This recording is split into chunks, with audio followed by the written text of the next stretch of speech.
நீண்ட காலத்திற்கு முன்பு ஆதாம் மற்றும் ஏவாள் ஏதேன் தோட்டத்திலிருந்து வெளியேற்றப்பட்ட பிறகு அவர்களுக்கு 2 மகன்கள் பிறந்தனர்.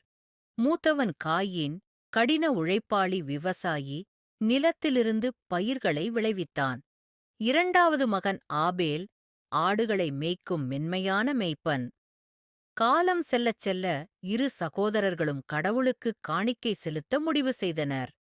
காயீன் தனது பயிர்களில் சிலவற்றைக் கொண்டு வந்தான். ஆபேல் தனது மந்தையிலிருந்து முதல் பிறந்த மற்றும் சிறந்த ஆட்டுக்குட்டிகளைக் கொண்டு வந்தான். கடவுள் ஆபேலின் காணிக்கையை தயவுடன் பார்த்தார். ஆனால் காயீனின் காணிக்கையை அவர் ஏற்கவில்லை. காயீனின் இதயம் பொறாமையாலும் கோபத்தாலும் நிரம்பியது. அவனுடைய முகம் விரக்தியில் இருண்டது.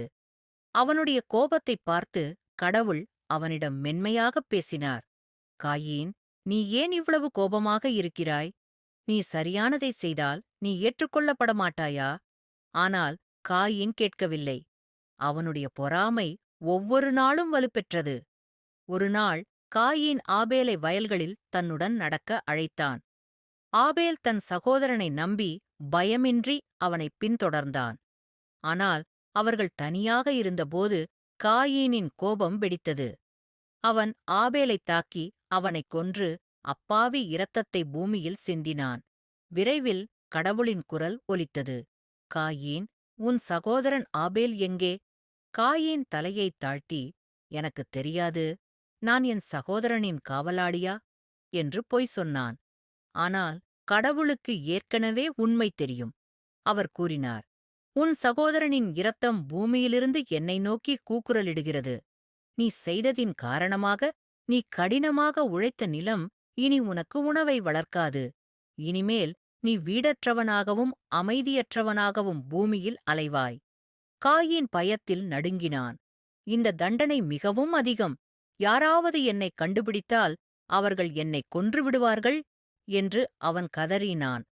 கடவுள் அவருடைய கருணையில் காயீனின் மீது ஒரு அடையாளத்தை வைத்து மற்றவர்கள் அவனைத் தீங்கு செய்யக்கூடாது என்று எச்சரித்தார்.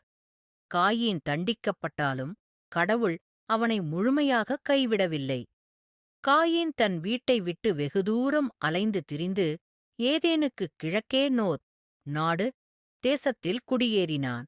அவன் ஒரு நகரத்தைக் கட்டினான், குழந்தைகள் பெற்றான்.